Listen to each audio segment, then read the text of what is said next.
Hello, this is Alexandra Lesson, family nurse practitioner at North Colorado Family Medicine, here to talk to you about a bedtime routine, how to shut down and get a good night's rest, and hopefully help improve your restfulness and your sleep so you can face each day alert and happy and ready to go.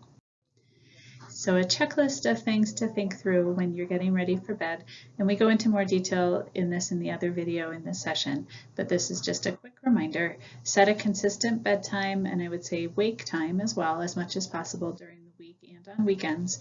Try to be within about an hour of when you're going to bed and when you're getting up every day. Make sure the room is very dark and very quiet to help your brain be quiet as well.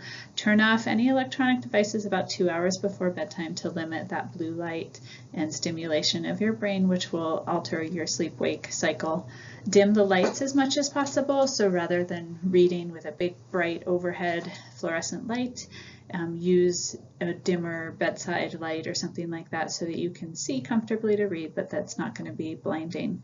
Use the bedroom and bed only for sleep and for sex. Don't read in bed, don't eat in bed, don't watch TV in bed. This really helps to train your brain as well that the bed is the place for sleeping and not for doing all of these other activities. And then perform calming activities before bed. It's not a good idea to do something, really exciting and vigorous and then go try to lie down, but try to give your body and your mind some time to settle down. So here are some things for you guys to think about as your turn, some goals you could set for yourself or some things you could think about depending on what areas are struggles for you. So if you have a really erratic bedtime, you could set a goal, I will go to bed every night at such a specific time. If you're someone who's on your phone from the moment you wake until the moment you go to sleep, set a goal of putting your phone away, leaving it in the kitchen or in a cupboard in the bathroom, and setting the goal you won't look at it for that 2 hours before bed.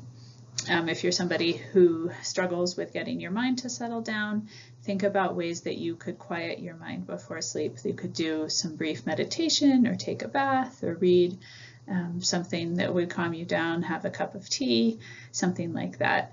And then if your room is dark, that's great. If it's not dark, think about some ways that you could make it darker. Again, if your room is quiet, fine. If there's a lot of noise, think about ways either you could shut out that noise, stop it from happening, or potentially using earplugs is a way that you can get rid of a lot of noise. So this, again, I would encourage you to set some SMART goals for sleep related, waking up at a certain time every day, walking, getting activity outside and in the sunlight during the day really helps you to sleep a whole lot better at night. So there are some ways to think about that, or just a blank one, what's something you could do to improve your sleep.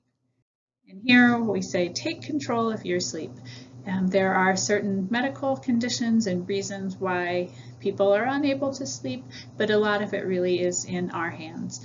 And making some of these changes, although they seem a little bit silly and a little bit too simple, really can make a huge difference. So I would encourage you to try some and find what works to you.